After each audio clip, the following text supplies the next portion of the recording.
이른 아침 햇살이 고층 빌딩 사이로 스며들던 그 순간 윤채리는 평소와 다름없이 회사 로비를 지나쳤습니다. 검은 구두 소리가 대리석 바닥에 규칙적으로 울려 퍼졌어요. 엘리베이터 버튼을 누르며 채리는 오늘도 성실히 하루를 보내겠다고 다짐했습니다. 엘리베이터 안에서 채리는 시계를 확인했어요. 8시 50분, 평소보다 10분 일찍 도착했습니다. 여유 있는 아침이었죠. 엘리베이터 문이 열리며 12층 사무실의 익숙한 풍경이 눈에 들어왔어요. 사무실 문을 열자마자 인사팀 송 팀장의 목소리가 들려왔습니다. 윤채린 씨, 평소보다 한 톤 낮은 음성이었어요. 채리는 가방을 책상에 내려놓으며 고개를 돌렸습니다. 송 팀장의 표정이 평소와 달라 보였어요.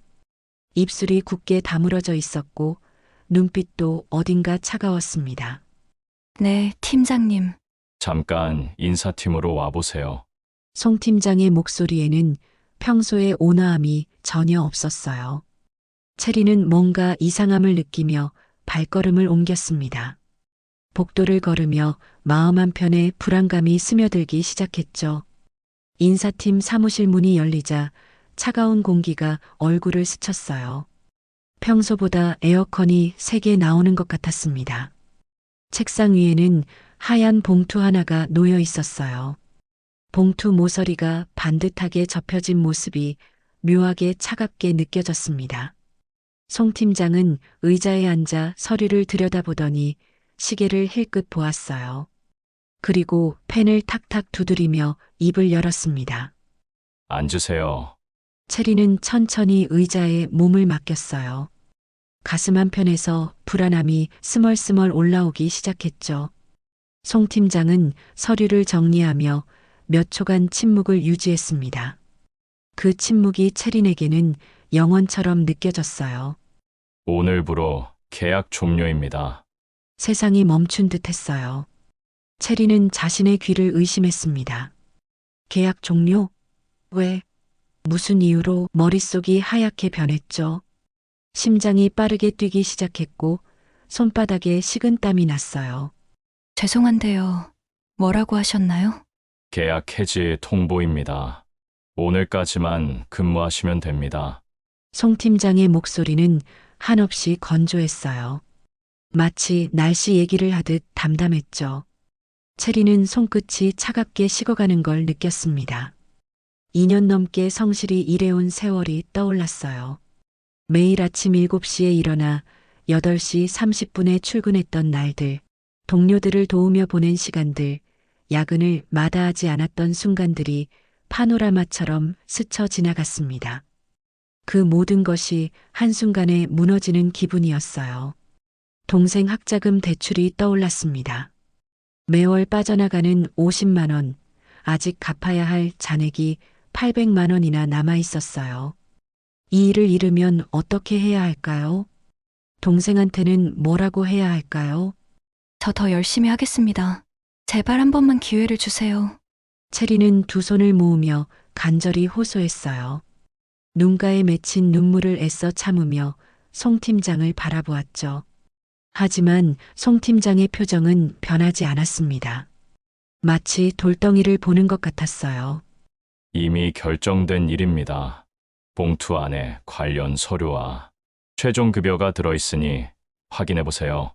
체리는 봉투를 바라보며 현실을 받아들여야 한다는 걸 깨달았습니다. 손이 떨려서 봉투를 제대로 집을 수도 없었어요. 가슴 깊숙한 곳에서 절망감이 밀려올랐습니다. 그때 사무실 한 구석에서 서류를 정리하는 소리가 들려왔어요. 체린이 고개를 돌리자 낡은 점퍼를 입은 남자가 보였습니다. 며칠 전에 들어온 신입 직원 장도연이었죠. 도연은 60을 훌쩍 넘어 보이는 나이에도 묵묵히 서류를 정리하고 있었어요. 그의 손놀림은 조심스러웠고 때로는 멈칫하며 주변을 살피기도 했습니다. 해진 구두와 낡은 옷차림이 어딘가 쓸쓸해 보였어요. 체리는 그 모습을 보며 잠시 자신의 처지를 잊었습니다.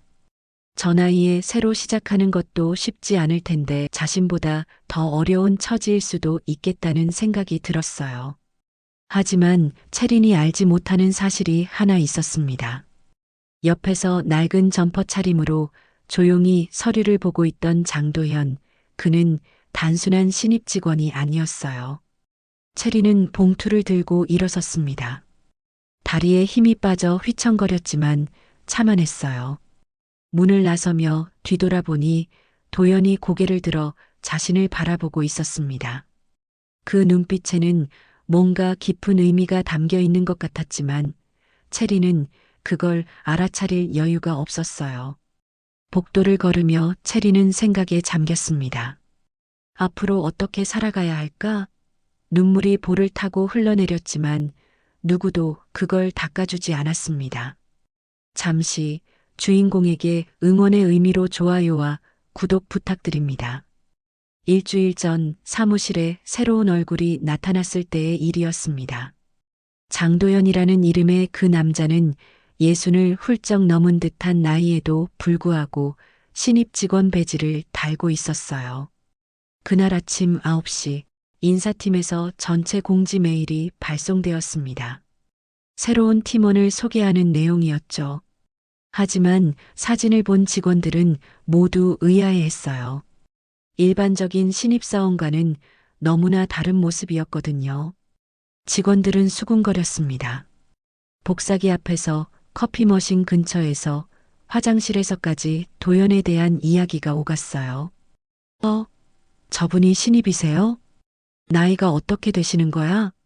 사람들의 시선이 도연에게 집중되었어요. 도연의 낡은 점퍼와 해진 구두, 그리고 어색하게 컴퓨터 마우스를 잡는 손길이 시선을 끌었습니다. 모니터 앞에서 키보드를 두드리는 모습도 어딘가 서툴러 보였죠. 저 나이에 신입이라니 참. 요즘 취업이 어려워서 그런가 봐.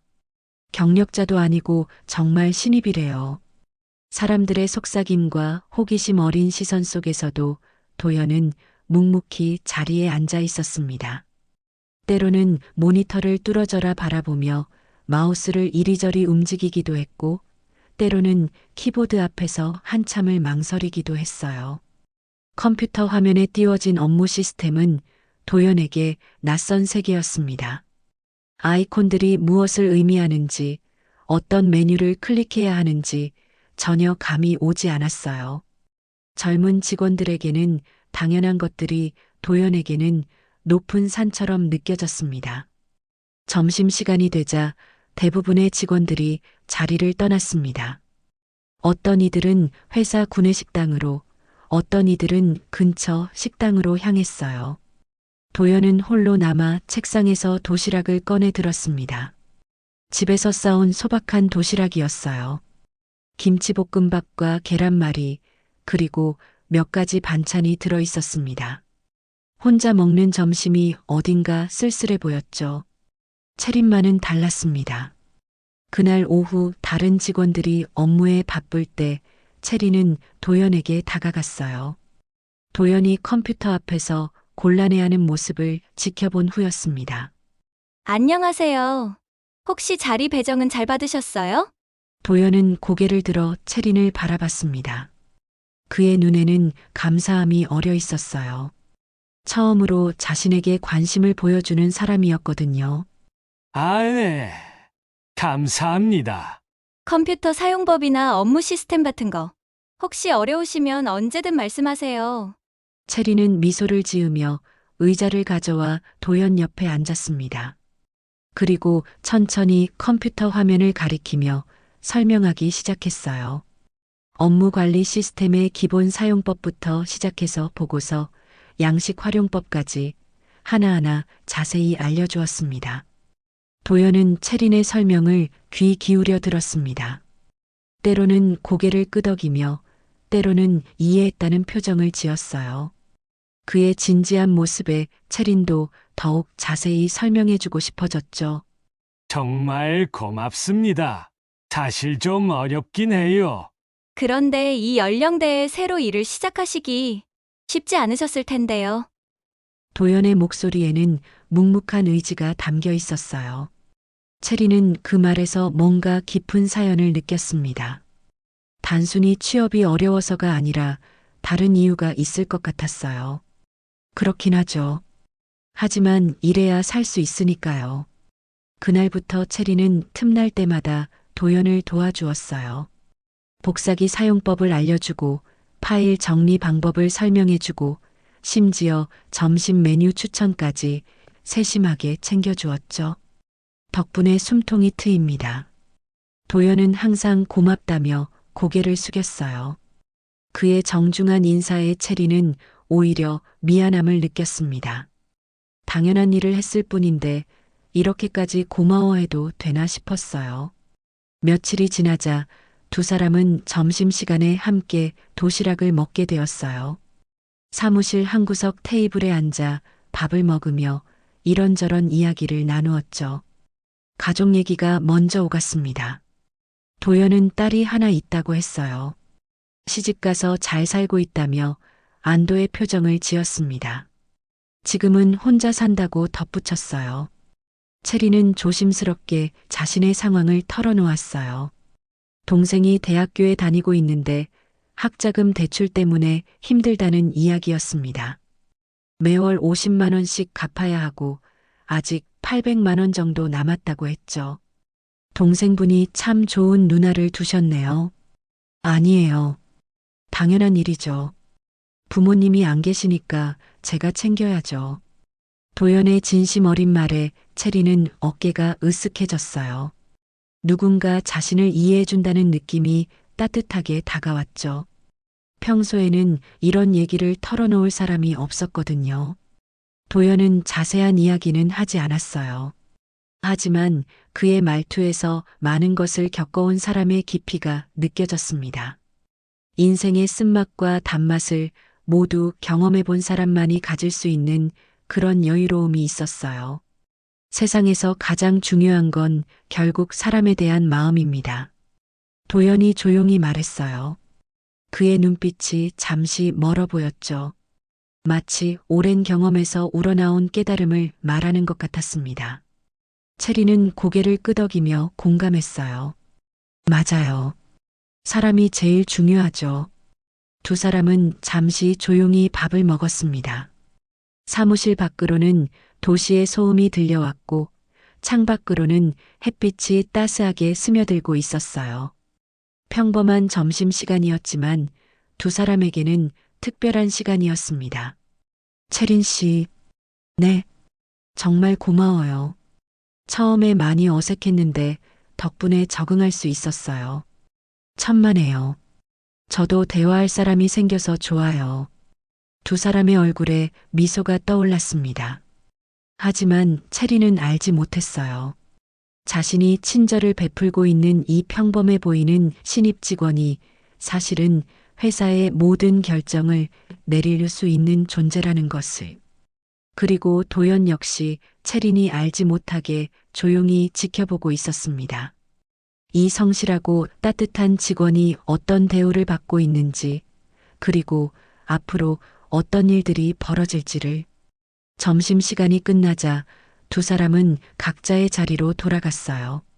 하지만 그들 사이에는 보이지 않는 신뢰의 끈이 생겨나고 있었습니다. 작은 친절에서 시작된 인연이 앞으로 어떤 결과를 가져올지 그 누구도 예상하지 못했죠.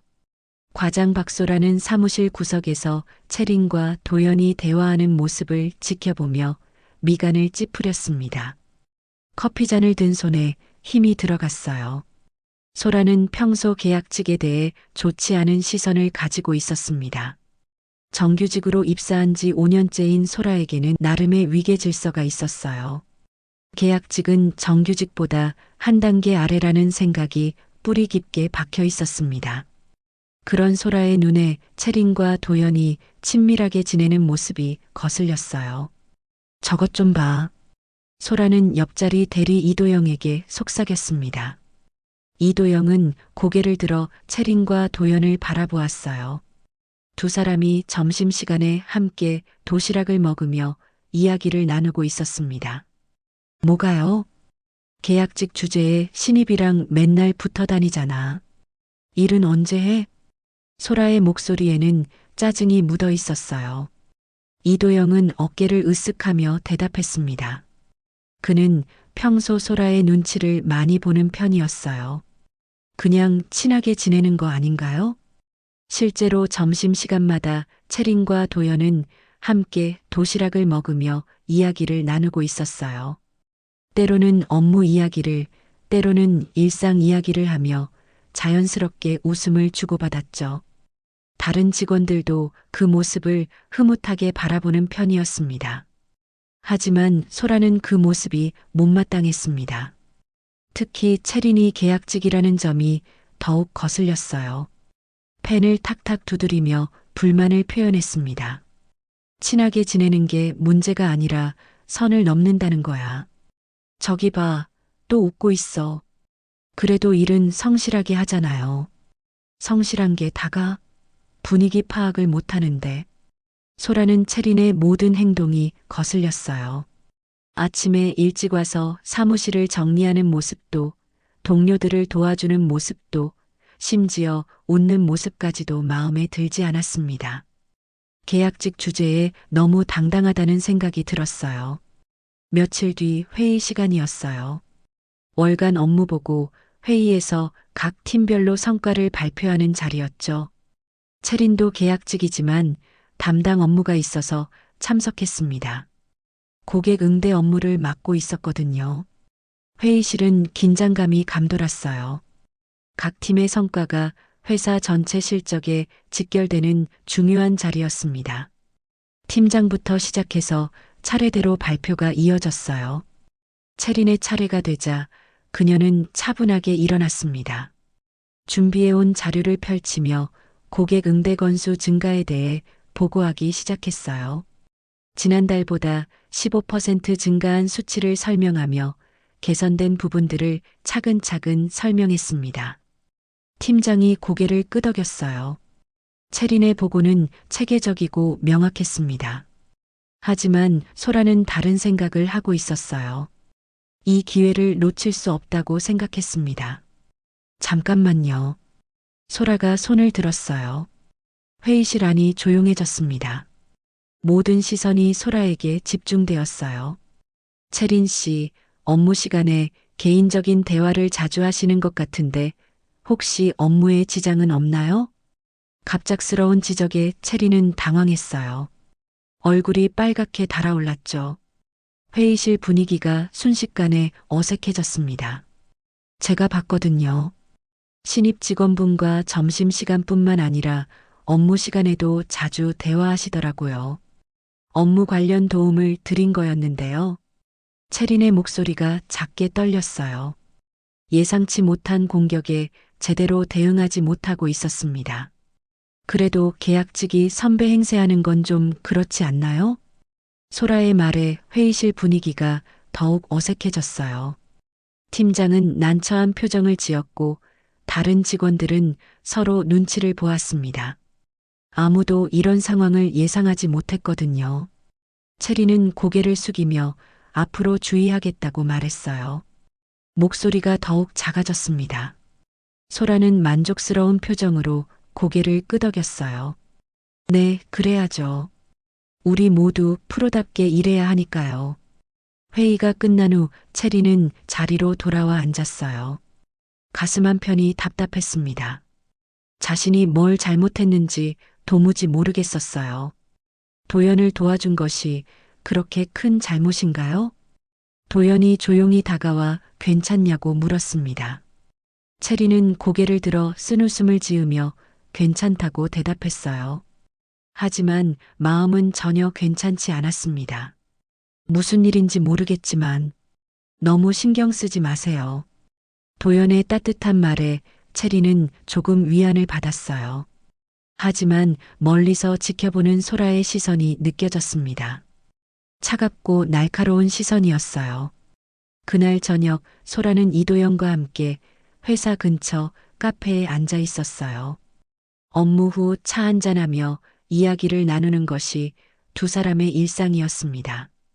맞지? 오늘 회의에서 좀 심했던 것 같은데요. 이도영은 조심스럽게 말했어요. 소라의 지적이 너무 직접적이었다고 생각했거든요. 심한 게 아니라 당연한 거야. 계약직 주제에 너무 설치잖아. 소라는 커피를 한 모금 마시며 말했어요. 이도영은 고개를 갸우뚱했습니다. 그래도 일은 잘하는 것 같은데요. 일 잘하는 것과 예의는 별개야. 특히 저 신입이랑 붙어 다니는 건 정말 보기 싫어. 다음 날부터 체리는 더욱 조심스러워졌어요. 도영과 대화할 때도 주변을 살피며 목소리를 낮췄죠. 점심시간에도 되도록 빨리 끝내려고 노력했습니다. 하지만 그럴수록 일이 더 어려워지는 것 같았어요. 소라의 감시는 계속되었습니다. 체린이 화장실에 가는 시간, 복사를 하는 시간, 심지어 물을 마시러 가는 시간까지도 체크하고 있었어요. 마치 체린의 허점을 찾기 위해 혈안이 된 것 같았습니다. 며칠 뒤 소라는 체린이 복사기 앞에서 도연과 이야기하는 모습을 목격했어요. 업무 시간이었죠. 도연이 복사 방법을 몰라서 체린이 도와주고 있었는데 소라의 눈에는 그저 잡담으로 보였습니다. 역시나 소라는 이도영을 불렀습니다. 도영아, 저거 봐. 또 일하는 시간에 잡담하고 있어. 이번엔 확실히 잡아야겠어. 계속 이런 식으로 나가면 안 돼. 소라의 눈빛이 차갑게 변했어요. 그리고 머릿속으로 계획을 세우기 시작했습니다. 체린을 확실히 제거할 수 있는 방법을 말이죠. 기회만 있으면 문제 삼아야겠다. 소라의 속삭임이 사무실 한 구석에서 조용히 울려 퍼졌습니다. 하지만 그 순간 멀리서 이 모든 상황을 지켜보고 있는 사람이 있었어요. 바로 장도연이었습니다. 그의 눈빛에는 뭔가 깊은 생각이 담겨 있었죠. 주말이 지나고 월요일 아침 소라는 평소보다 일찍 출근했습니다. 7시 30분에 사무실에 도착한 그녀는 텅 빈 사무실을 둘러보며 만족스러운 표정을 지었어요. 아직 청소 담당자와 몇 명의 직원만 있을 뿐이었습니다. 소라는 자신의 책상에 앉아 노트북을 켰어요. 그리고 주말 동안 머릿속으로 정리해둔 계획을 실행에 옮기기 시작했습니다. 워드 문서를 열고 제목부터 적어 내려갔어요. 근무 태도 개선 요청 보고서라고 적혀 있었습니다. 8시가 되자 이도영이 출근했어요. 평소보다 조금 일찍 온 것 같았습니다. 소라는 이도영을 자신의 자리로 불렀어요. 도영아, 잠깐 와봐. 이도영은 커피잔을 들고 소라에게 다가갔어요. 소라는 주변을 살핀 후 목소리를 낮췄습니다. 다른 직원들이 들으면 안 되는 이야기였거든요. 체린 씨 건 말이야. 이번 주에 정리해야겠어. 무슨 말씀이세요? 허위 보고서를 작성할 거야. 근무 태도, 분량, 업무 집중도 저와 같은 걸로. 이도영의 얼굴이 굳어졌어요. 소라의 제안이 예상보다 심각했습니다. 허위 보고서라니, 이건 명백한 거짓말이었어요. 그건 좀, 뭐가 문제야? 실제로 업무 시간에 잡담하는 것도 봤잖아.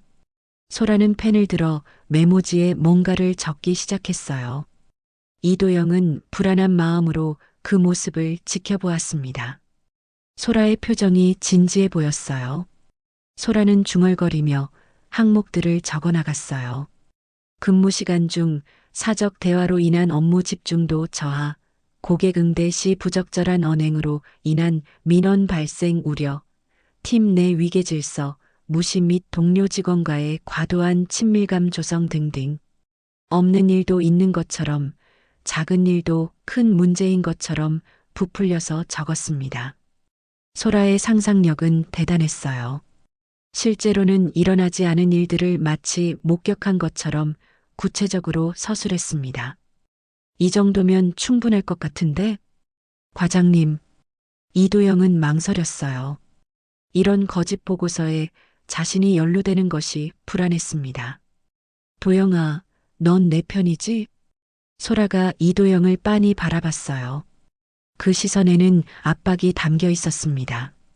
거절하면 자신에게도 불이익이 올 수 있다는 것을 이도영은 잘 알고 있었어요. 물론이죠. 이도영은 어쩔 수 없이 고개를 끄덕였어요. 소라와 사이가 틀어지면 자신의 회사 생활도 어려워질 것이 뻔했습니다. 그럼 이 보고서에 너도 확인자로 서명해줘. 네. 이도영은 망설이다가 펜을 들었어요. 손이 떨렸지만 어쩔 수 없었습니다. 소라의 눈치를 보며 서명란에 이름을 적었죠. 서명을 하는 순간 가슴 한편이 무거워졌어요. 그 주 동안 소라는 더욱 세심하게 채린을 관찰했습니다.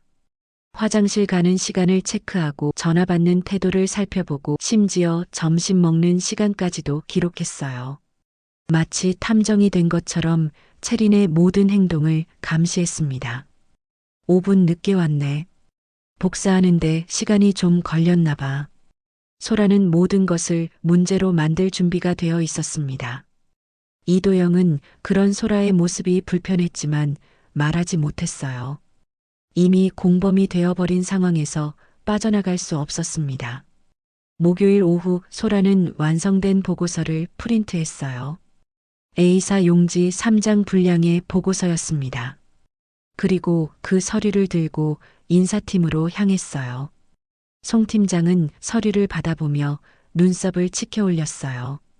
보고서의 내용이 상당히 심각했거든요. 이게 뭡니까? 윤채린 씨에 대한 근무 태도 보고서입니다. 내용이 좀 심각하네요. 송 팀장은 서류를 다시 들여다보았습니다. 구체적인 날짜와 시간, 목격자까지 적혀 있었어요. 네, 여러 차례 주의를 줬지만 개선이 없어서요. 소라는 침착하게 거짓말을 했어요. 실제로는 한 번도 주의를 준 적이 없었지만 마치 여러 번 경고했던 것처럼 말했습니다. 확인자가 이 대리님이군요. 네, 함께 목격한 일들이라서요. 송 팀장은 잠시 고민하는 듯 했어요. 하지만 정규직 과장의 보고서를 무시할 수는 없었습니다. 더구나 확인자까지 있으니 신빙성이 있어 보였어요. 알겠습니다. 검토해 보겠어요. 금요일 아침, 채리는 또다시 인사팀으로 불려갔습니다. 지난번과 같은 자리, 같은 책상 앞에 앉았어요. 하지만 이번에는 상황이 달랐습니다. 송 팀장이 서류를 내밀었습니다. 채리는 서류를 받아보며 눈을 크게 떴어요. 이게 뭔가요? 근무 태도에 대한 신고가 접수됐습니다. 채린의 목소리가 떨렸어요. 서류에 적힌 내용들을 하나하나 읽어내려가니 어이가 없었습니다. 자신이 한 적도 없는 일들이 마치 사실인 것처럼 적혀 있었어요. 근무 시간 중 사적 대화라니요? 저 그런 적 없는데요. 여기 보시면 확인자도 있고 구체적인 날짜와 시간도 기록되어 있어요. 이건 억지로 끼워 맞춘 거예요. 저 정말 그런 적 없습니다. 채리는 간절히 해명했어요. 하지만 송 팀장의 표정은 굳어 있었습니다. 이미 정해진 결론이 있는 것 같았어요. 고객 응대 시 부적절한 언행이라는 것도. 그런 민원 들어온 적 있나요? 확인해 보세요. 아직 민원이 들어오지는 않았지만 그럴 가능성이 있다는 거죠. 송 팀장의 대답에 채리는 더욱 당황했어요.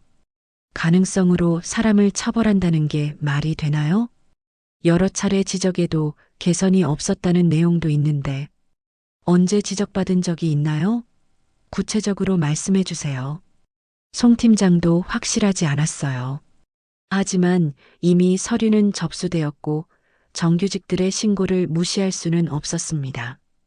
회사 입장에서는 문제를 일으키고 싶지 않았어요. 어쨌든 여러 정황을 종합해 볼 때 계약 해지가 적절하다고 판단됩니다. 채리는 두 손을 모으며 애원했어요. 눈에는 눈물이 맺혔습니다. 이미 결정된 사항입니다. 오늘까지만 근무하시면 됩니다. 누가 신고한 건가요? 적어도 그 정도는 알 권리가 있잖아요. 그건 말씀드릴 수 없습니다.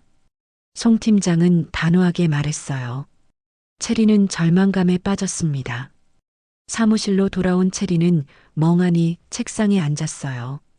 동료들의 시선이 느껴졌지만 신경 쓸 여유가 없었습니다. 손이 떨려서 마우스조차 제대로 잡을 수 없었어요. 무슨 일입니까? 도연이 조용히 다가와 물었습니다. 체리는 고개를 들어 도연을 바라보았어요. 눈가에 맺힌 눈물이 떨어질 것 같았습니다. 저 해고됐어요. 뭐라고요? 누군가 신고를 했대요. 근무 태도가 불량하다고. 체린의 목소리가 점점 작아졌어요. 도연의 표정이 굳어지는 것을 볼 수 있었습니다. 체린은 책상 서랍을 열어 개인 물건들을 꺼내기 시작했어요. 2년 넘게 사용했던 머그컵, 가족사진, 작은 화분까지 하나하나 박스에 담았습니다. 그 과정이 마치 자신의 인생을 정리하는 것 같아서 더욱 슬펐어요. 그 순간 도연의 눈빛이 차갑게 변하고 있었다는 걸 체리는 알지 못했어요. 평범한 신입 직원으로만 알고 있던 도연이 사실은 이 모든 상황을 뒤바꿀 수 있는 힘을 가진 존재라는 것도 모른 채 말이죠. 동생한테 뭐라고 말해야 할지 체린이 중얼거렸어요. 도연은 그 말을 들으며 주먹을 꽉 쥐었습니다.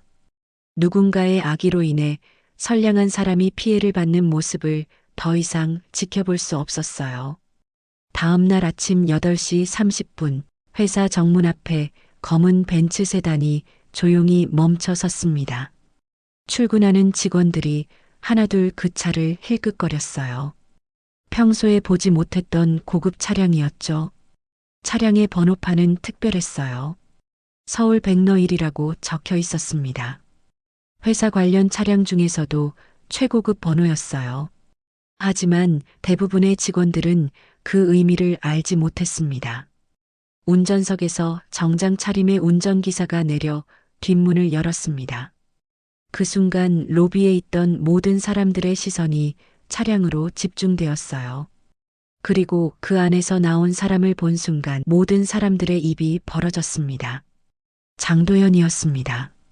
하지만 어제까지 보던 그 모습이 아니었어요. 낡은 점퍼 대신 고급 정장을 입고 있었고 해진 구두 대신 번쩍이는 이탈리아산 구두를 신고 있었습니다. 더욱 놀라운 건 그의 전체적인 분위기였어요. 어제까지의 어색하고 조심스러운 모습은 온데간데 없고 당당하고 위험 있는 모습이었습니다. 걸음걸이부터가 달랐어요. 자신감이 넘치고 카리스마가 느껴졌습니다. 저 사람이 도연 씨 아닌가? 직원들은 믿을 수 없다는 표정으로 서로를 바라봤어요. 뒤이어 검은 정장을 입은 수행원 2명이 차에서 내렸습니다. 그들은 도연의 양옆에 서서 함께 건물 안으로 들어갔어요. 로비 안으로 들어선 도연을 본 경비원은 깜짝 놀라며 인사했습니다. 평소에는 신경도 쓰지 않던 신입 직원이었는데 지금은 왠지 예사롭지 않은 분위기를 풍기고 있었어요. 안녕하십니까? 경비원의 목소리가 떨렸어요. 무슨 일인지는 모르겠지만 분위기가 심상치 않았습니다. 엘리베이터가 열리자 임원들이 허둥대며 달려나왔습니다. 상무, 전무, 그리고 부사장까지 모두 나와 있었어요. 그들의 얼굴에는 당황스러움과 긴장감이 역력했습니다. 대표님, 갑작스러운 방문이셔서 상무가 숨을 헐떡이며 말했어요. 도연은 조용히 고개를 끄덕였습니다.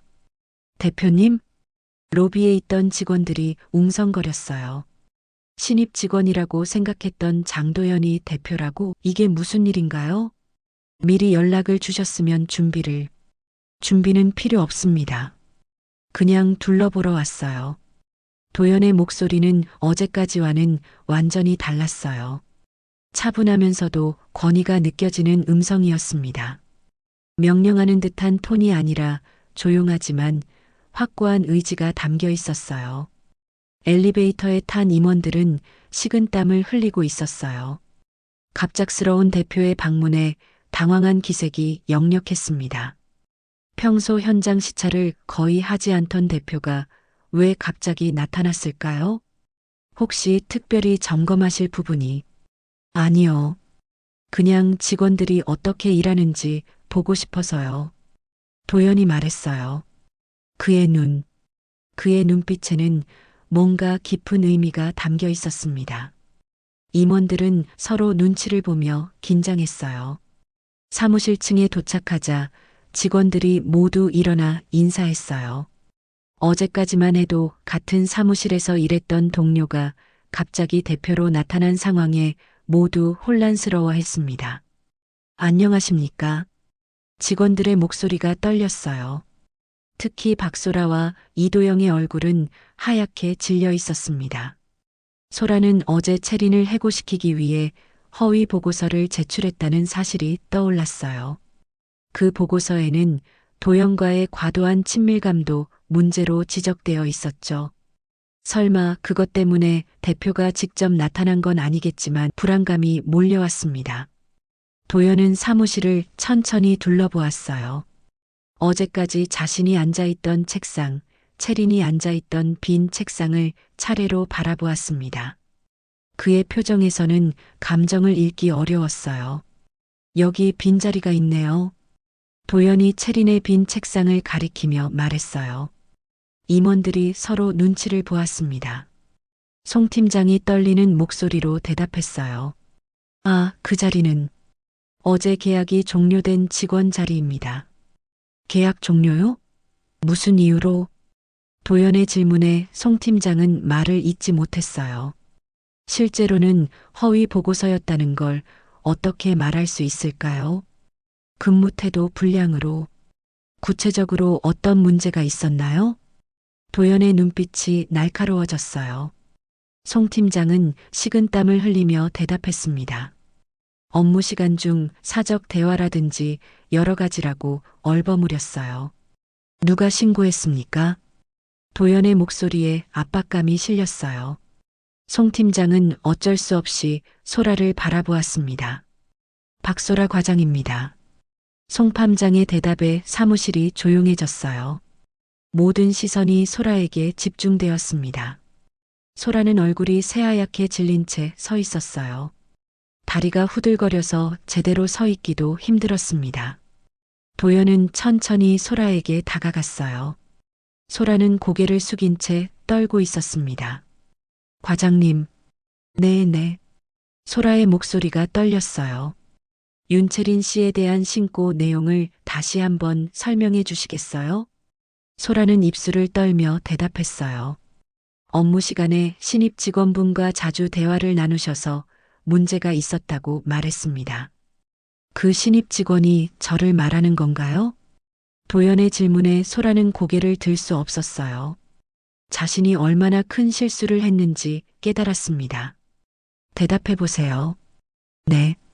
그렇습니다.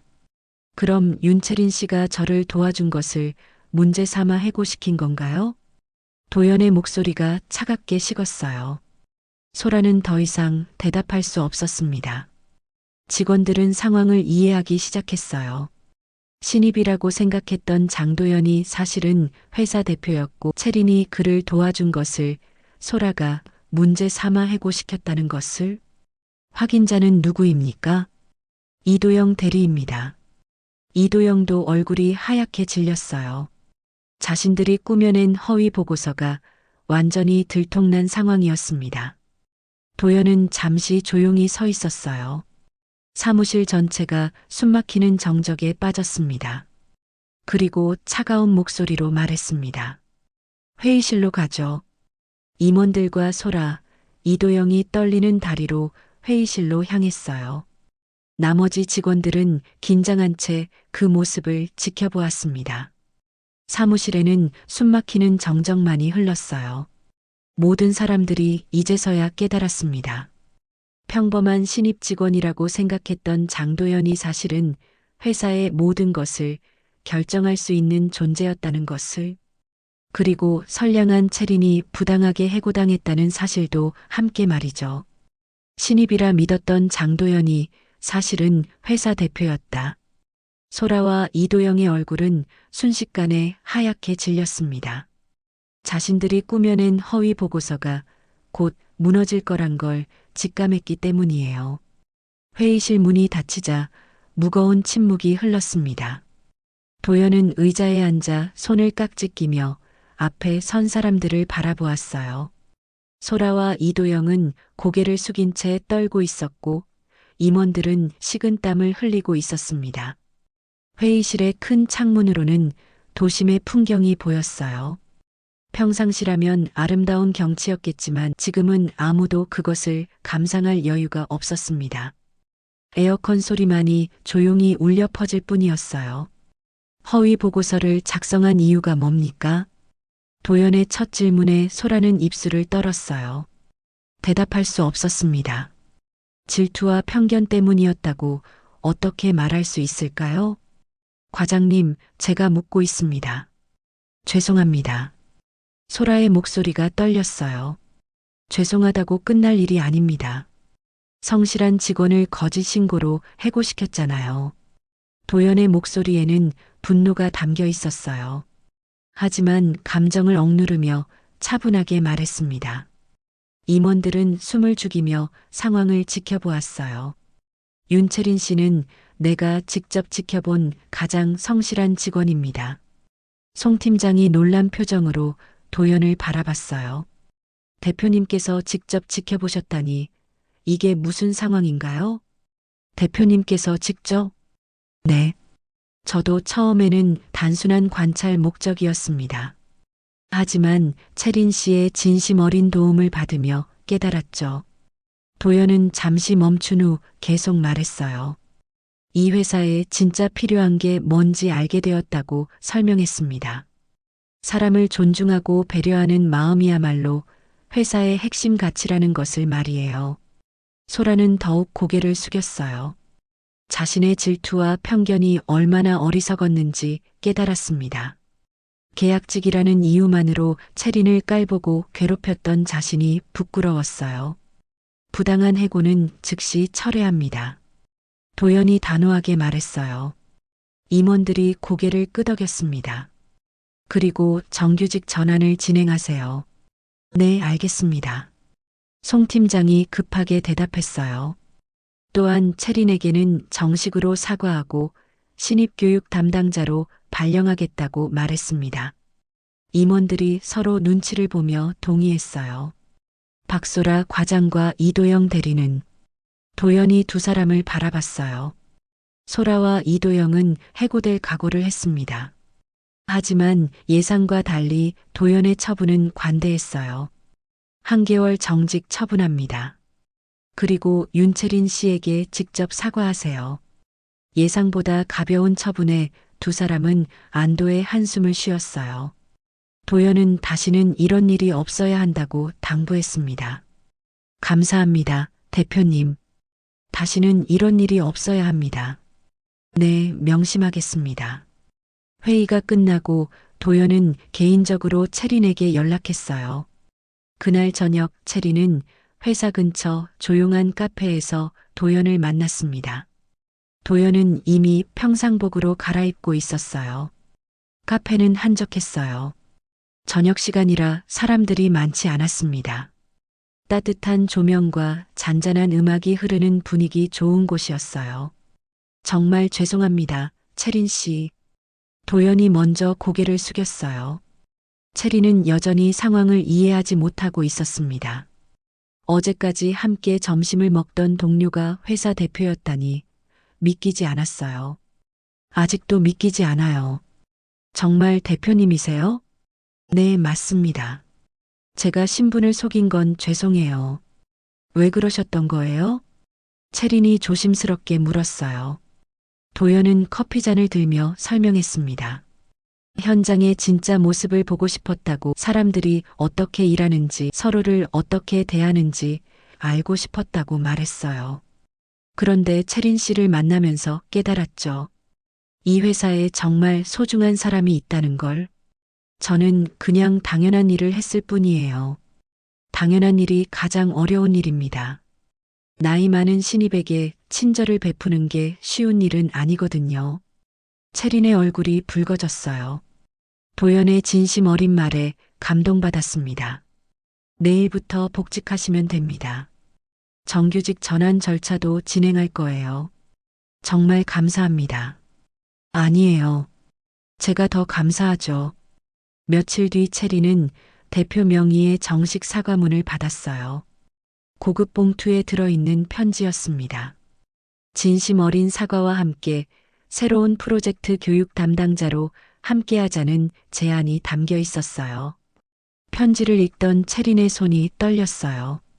어제까지만 해도 절망에 빠져 있었는데 이제는 오히려 더 좋은 기회를 얻게 되었습니다. 신입이라고만 생각했는데 대표님이셨다니. 그리고 편지 마지막에는 이런 말이 적혀 있었어요. 작은 친절이 큰 변화를 만들어냅니다. 앞으로도 그 마음 잃지 마세요. 채린은 편지를 가슴에 품으며 미소를 지었어요. 힘들었던 시간이 지나고 새로운 시작을 할 수 있게 되었습니다. 진심은 정말로 통한다는 것을 몸소 체험한 순간이었어요. 2달이 흘렀습니다.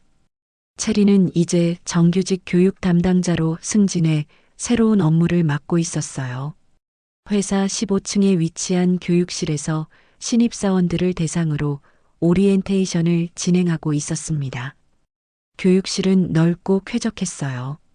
최신 프로젝터와 화이트보드 그리고 편안한 의자들이 배치되어 있었습니다. 창문을 통해 들어오는 자연광이 교육실을 밝게 비추고 있었어요. 여러분, 오늘부터 이 회사의 일원이 되신 걸 환영합니다. 채린의 목소리는 자신감으로 가득했어요. 예전의 위축된 모습은 온데간데 없었습니다. 정장을 입은 그녀의 모습은 당당하고 프로페셔널했어요. 신입사원들이 집중해서 채린을 바라보고 있었어요. 20대 초반부터 30대 중반까지 다양한 연령대의 사람들이었습니다. 모두 새로운 시작에 대한 기대와 긴장을 안고 있었어요. 회사 생활에서 가장 중요한 건 뭐라고 생각하세요? 한 신입사원이 손을 들었어요. 의욕적인 표정의 20대 남성이었습니다. 성과를 내는 것 아닌가요? 좋은 답변이네요. 또 다른 의견 있나요? 이번에는 안경을 쓴 여성이 손을 들었어요. 인맥을 쌓는 거? 그것도 중요하죠. 채린은 미소를 지으며 화이트보드로 향했어요. 그리고 한 단어를 또박또박 적었습니다. 존중이라고요. 제가 생각하는 가장 중요한 건 바로 이겁니다. 존중. 신입사원들이 더욱 집중해서 듣기 시작했어요. 채린의 진지한 표정과 확신에 찬 목소리가 설득력 있게 들렸습니다. 서로를 존중하는 마음이 있어야 고객에게도 전해집니다. 나이나 직급에 상관없이 모든 사람을 인격체로 대하는 거죠. 채린은 자신의 경험을 떠올리며 말했어요. 과거에 힘들었던 시간들이 지금은 소중한 교훈이 되어 있었습니다. 때로는 겉으로 보이는 모습과 실제가 다를 수도 있어요. 그래서 선입견을 갖지 말고 진심으로 대해야 합니다. 뒤쪽에서 지켜보던 도연 대표가 흐뭇하게 미소 지었어요. 채린이 전하는 메시지가 마음에 들었습니다. 자신이 경험했던 그 따뜻함이 이제 새로운 직원들에게도 전해지고 있었어요. 질문 있으신 분? 한 신입사원이 손을 들었어요. 호기심 가득한 표정의 20대 후반 여성이었습니다. 선배님은 언제부터 이 회사에 다니셨나요? 저요? 3년 정도 됐어요. 처음에는 계약직으로 시작했죠. 채린은 자신의 과거를 숨기지 않았어요. 오히려 당당하게 말했습니다. 계약직에서 정규직으로 전환되셨나요? 네, 그렇습니다. 신입사원들이 더욱 관심을 보였어요. 계약직에서 정규직으로 그리고 교육 담당자까지 승진한 사례가 희망적으로 느껴졌거든요. 쉽지 않은 과정이었어요. 힘든 일도 많았고 부당한 대우를 받기도 했죠. 신입사원들이 숨을 죽이며 들었어요. 채린의 솔직한 고백이 인상 깊었습니다. 하지만 포기하지 않았어요.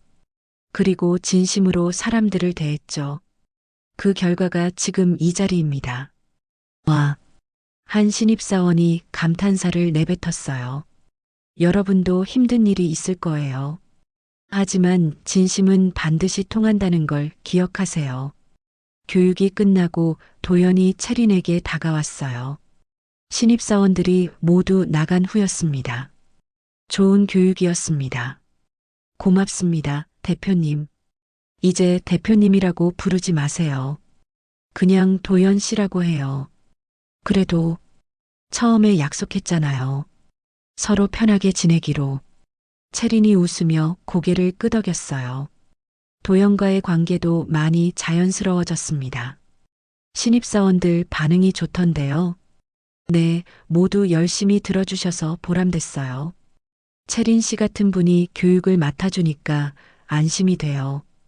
도연의 진심 어린 말에 채린은 뿌듯함을 느꼈어요. 인정받는다는 느낌이 정말 좋았습니다. 앞으로도 잘 부탁드려요. 네, 열심히 하겠습니다. 그날 저녁 채린은 동생에게 전화를 걸었어요. 집으로 가는 지하철 안에서였습니다. 나야. 누나, 오늘 교육 어땠어? 동생의 밝은 목소리가 들려왔어요. 대학교 3학년인 동생은 요즘 취업 준비로 바쁜 나날을 보내고 있었습니다. 아주 잘 됐어. 신입사원들이 열심히 들어줘서 역시 우리 누나야. 정규직 되더니 완전 달라졌네. 동생의 자랑스러운 목소리에 채린도 기분이 좋아졌어요. 학자금 대출은 이제 걱정 안 해도 돼.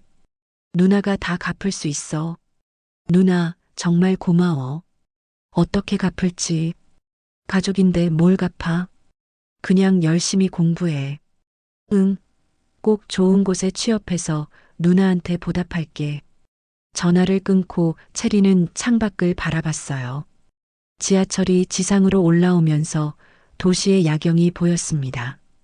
과거에 힘들었던 시간들이 떠올랐지만 이제는 아프지 않았어요. 모든 것이 지금의 성장을 위한 과정이었다는 걸 깨달았거든요. 그리고 무엇보다도 진심으로 사람을 대하는 것의 소중함을 배웠습니다. 도연 대표를 만나면서 그리고 그 과정에서 겪은 시련들을 통해서 말이에요. 6개월 후 채린과 도연은 회사 옥상 정원에서 저녁 노을을 바라보고 있었습니다. 멀리 보이는 도심의 불빛들이 하나둘 켜져가고 있었어요. 옥상 정원은 도연이 직접 만든 공간이었어요. 직원들의 휴식을 위해 설계된 곳으로 각종 화초와 벤치들이 예쁘게 배치되어 있었습니다. 도시 한복판에서 자연을 느낄 수 있는 소중한 공간이었죠. 참 많은 일이 있었네요. 채린이 먼저 말을 꺼냈어요. 벤치에 앉아 도시의 황혼을 바라보며 지난 시간을 되돌아보았습니다. 그러게요. 처음 만났을 때가 엊그제 같은데. 도연은 고개를 끄덕이며 미소를 지었습니다. 낡은 점퍼를 입고 어색하게 컴퓨터 앞에 앉아있던 그때가 떠올랐어요. 그때는 정말 몰랐어요. 대표님이실 줄은 저도 몰랐어요. 채린 씨가 이렇게 훌륭한 교육 담당자가 될 줄은. 두 사람은 잠시 조용히 노을을 바라보았어요. 바람이 살랑 불어와 채린의 머리카락을 흩날렸습니다. 공기가 서늘해지면서 가을이 다가오고 있음을 느낄 수 있었어요. 저를 믿어주셔서 감사합니다. 아니에요. 고마운 건 내가 더 많습니다. 도연이 진심으로 말했어요. 채린 덕분에 이 회사가 어떤 곳이어야 하는지 깨달았다고 설명했습니다. 사람을 소중히 여기는 곳, 서로 존중하고 배려하는 곳이어야 한다고 말이에요. 채린의 얼굴에 미소가 번졌어요. 이제 신입사원들도 그런 마음으로 교육받고 있고 전체적인 분위기도 많이 좋아졌다는 얘기를 나누었습니다. 그때 사무실에서 웃음소리가 들려왔어요. 야근하는 직원들이 서로 농담을 주고받으며 일하고 있었습니다. 예전에 삭막했던 분위기와는 완전히 달랐어요. 박소라 과장도 많이 변했죠? 채린이 물었어요. 소라는 정직 처분 후 돌아와서 완전히 달라진 모습을 보여주고 있었습니다. 네, 이제는 후배들을 잘 챙기더라고요. 도연이 대답했어요. 소라는 자신의 잘못을 깊이 반성하고 변화하려고 노력하고 있었습니다. 사람은 변할 수 있다는 걸 보여준 것 같아요. 맞아요. 기회를 주는 것도 중요하고요. 도연은 그때를 떠올리며 말했어요. 소라를 해고하지 않고 기회를 준 건 채린의 조언 때문이었습니다. 채린은 복수보다는 용서를 선택했었어요. 그런데 정말 신기해요. 뭐가요? 처음에 도연 씨를 도와드릴 때는 그냥 당연한 일이라고 생각했는데 이렇게 큰 변화로 이어질 줄은. 작은 친절이 큰 변화를 만든 거죠. 채리는 가슴 한편이 따뜻해지는 걸 느꼈어요. 힘들었던 시간들이 결국은 의미 있는 일로 이어졌다는 생각이 들었습니다. 앞으로도 그 마음 잃지 마세요. 네, 꼭 그럴게요. 두 사람은 다시 도심을 바라봤어요. 수많은 불빛들이 반짝이고 있었고 그 속에서 많은 사람들이 각자의 삶을 살아가고 있었습니다. 저기 저 불빛들처럼요. 도연이 말했어요. 각자 다른 자리에서 빛나고 있지만 모두 소중한 존재들이죠. 네, 맞아요. 채린도 고개를 끄덕였어요. 도시의 불빛 하나하나가 누군가의 삶을 대변하고 있다는 생각이 들었습니다. 앞으로도 그런 마음으로 사람들을 대하고 싶어요. 저도 그래요. 채린 씨에게 배운 걸 잊지 않을게요. 저녁 바람이 더 시원하게 불어왔어요. 두 사람은 미소를 지으며 옥상 정원의 벤치에서 일어났습니다. 이제 집으로 돌아갈 시간이었어요. 사무실로 내려가는 길에 12층을 지나쳤어요. 야근하는 직원들이 보였습니다. 동료들이 서로 도우며 일하는 모습, 후배를 챙기는 선배의 모습, 모든 것이 조화롭게 어우러져 있었어요. 채리는 자신의 자리 앞을 지나며 잠시 멈춰 섰습니다. 예전에 앉았던 계약직 자리가 아니라 새로운 정규직 자리였어요. 책상 위에는 교육팀 윤채린 대리라고 적힌 명패가 놓여 있었습니다. 작은 진심 하나가 이렇게 큰 회사를 변화시킬 수 있다는 것을 실감했어요. 그리고 그 변화의 중심에 자신이 있다는 것도 말이죠. 엘리베이터에서 도연과 작별 인사를 나눈 후 채리는 지하 주차장으로 향했어요. 요즘은 대중교통 대신 회사에서 지원해주는 차량을 이용하고 있었습니다. 차를 몰고 집으로 가는 길, 채리는 라디오에서 흘러나오는 잔잔한 음악을 들으며 하루를 정리했어요. 신입사원 교육, 도연과의 대화, 옥상에서 바라본 도시의 풍경까지 모든 것이 소중한 추억이었습니다. 신호등에서 잠시 멈춘 채리는 백미러를 통해 자신의 모습을 바라봤어요. 예전에 불안하고 위축된 표정 대신 자신감 넘치는 모습이 보였습니다. 정말 많이 변했다는 생각이 들었어요. 집에 도착해서 현관문을 열자 따뜻한 불빛이 맞아주었어요. 작은 원룸이었지만 이제는 훨씬 아늑하게 꾸며져 있었습니다.